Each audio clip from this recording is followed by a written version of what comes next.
بله، میرسیم به سوال سوم شما. پرسیدید که فارابی چه نقشی در تفکر فلسفی جهان اسلام داشته. ببینید، مهمترین فونکسیون فارابی در جهان اسلام روشن کردن چراغ عقلانیت، فلسفه و ترسیم مدینه فاضله و پیریزی ملت بر پایه زبان بوده. برای اینکه ما در مباحث اسلاملخ و توهلخ یا همان نسبت میان اسلام و ترک اشاره کردیم که ترکان به جهان اسلام 5 میراث رو به ارمغان نهادند.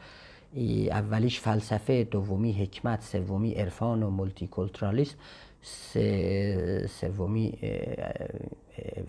گفتیم فلسفه و حکمت و عرفان و مولتی کلترالیسم، چهارمی متدولوژی علم و پنجمی فنون حکمداری بوده که در راستا و انگیزه مبارزه با ظلم و حمایت از مظلوم و اقامه عدالت این انتقال معرفتی رخ داده است. چرا فلسفه؟ برای اینکه فلسفه مادر علم ها و سرچشمه معرفت هاست. معرفت ها در گذر زمان از فلسفه جدا شدن. این جدایی استقلال رو مثل فرزندی که از مادر خود استقلال پیدا کرده جشن گرفتند. فرزند شاید از مادر جدا بشه، ولی مادر از فرزند که جدا نمیشه.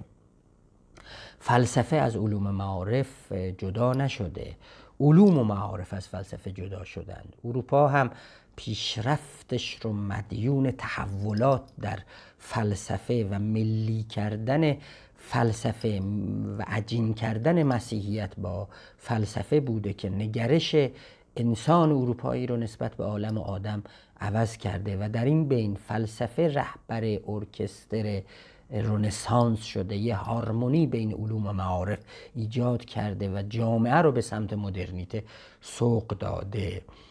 لذا در جهان ترک در واقع فلسفه توسط فارابی و ابن سینا و سهروردی و حکمت توسط گوتادغو بیلیک یوسف بالاساغونلو و عرفان توسط شامانیسم و شمنها و مولتی کلترالیسم و خود شمس و مولانا و مولتی کلترالیسم توسط تره و رسوم و عرف ترکان، متدولوژی علم توسط خوارزمی و ابوریحان بیرونی و دیگران و فنون حکمداری توسط امپراتوران و خاقانها و سلاطین ترک در جهت اقامه عدالت و مبارزه با ظلم به جهان اسلام اهدا و سرازیر شده و این بزرگترین نقشی بوده که فارابی در جهان اسلام ایفا کرده است، روشن کردن چراغ عقلانیت و فلسفه. بله، سوال چهارم اشاره میکنید به مدینه فاضله. میگید که به مدینه فاضله چه میگوید و دنبال چه است. همینطوره، در واقع مهمترین اثر فارابی رو شاید کتاب آراء و اهل المدینه الفاضله نامگذاری کرد. فلسفه ترکان مسلمان در امر سیاست ورزی است. کتاب مدینه فاضله برای دستیابی به قزل آلما، یک منبع بیکران معرفتی فلسفی به شمار میاد. بدون فلسفه خب نمیتوان از قزل آلما سخنی به میان آورد. المانهای معرفتی و غیر معرفتی داره. معرفتی رو در همین جا باید جستجو کرد. فارابی به عنوان یک فیلسوف ترک مسلمان در همین کتاب پایه‌های معرفتی فلسفی قزل آلما رو بنیانگذاری میکنه. اگر دکتر سید جواد طباطبایی میگفت که من زیر دست ایرانیان 2 عصا باید بدم، یکی فارابی، دیگری یک فیلسوف غربی مثل هیوم و هگل و ماندم، چه کار کنم؟ بدیهی است که ایشون نتونه این پارادوکس رو حل بکنه، برای اینکه فارابی مفکوره ترکی داره و نهایتاً از دل فلسفه یک ایران ترکی بیرون میاد. لذا این رو باید گونه دیگری تأمل کرد.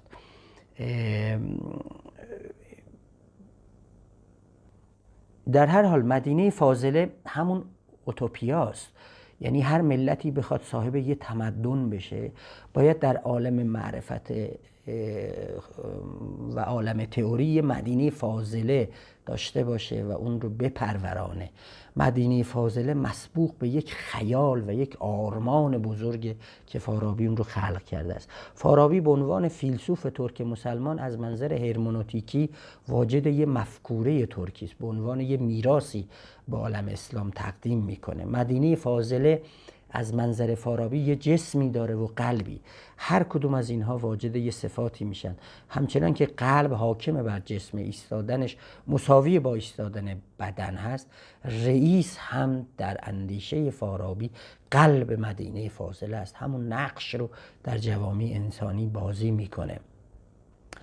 در رئیس فضائل و معقولات یک جا جمع میشه. در مفکوره فارابی دو نوع رئیس وجود داره. رئیس اول، رؤسای غیر اول. رئیس اول همون پیغمبر است، پس از وی تمام رؤسای جهان اسلام و ترک غیر اولن. بدیهی و طبیعی است که فارابی در دل تمدن اسلامی زندگی میکرده. ابن سینا به وی لقب در واقع به پیغمبر لقب سان رو میداده، یعنی سنتگزار، آیین آفرین. از اینجاست که مدینه فاضله در واقع آغاز میشه. مدینه فاضله فارابی در حقیقت یه فلسفه‌ای رو طرح میکنه که این فلسفه راه رو بر حکمت ملی، عرفان ملی و یک دین ملی باز میکنه. فلسفه‌ای که از دلش بیداری و جنبش و تحول و تغییر بیرون میاد، نه خواب و خمودی و رکود و سکون و جمود. بنابراین در ساحت معرفت نخستین مؤلفه فلسفه است و آن هم در مفکوره فارابی می نشینه. در هر حال اشاره کردیم که در منظومه مدینه فاضله رئیس اول پیغمبر است و این برای پیغمبر فارابی 12 صفت رو میشماره. اولین ویژگی یا صفت مربوطش مربوط به جسمشه، یعنی رئیس باید جسمش سالم باشه، جسم و تن با هم کار بکنن. دومی در حوزه عقل، سه صفت در اونجا مندرج میشه. یکی فهم نیکو، استنباط عالی که اگر کسی حرف میزنه سریع مطلب رو درک کنه. دومیش حافظه نیکوه که خیلی سریع مطلب رو بشنوه و سومی هوش بالاست و اینها در حوزه عقله.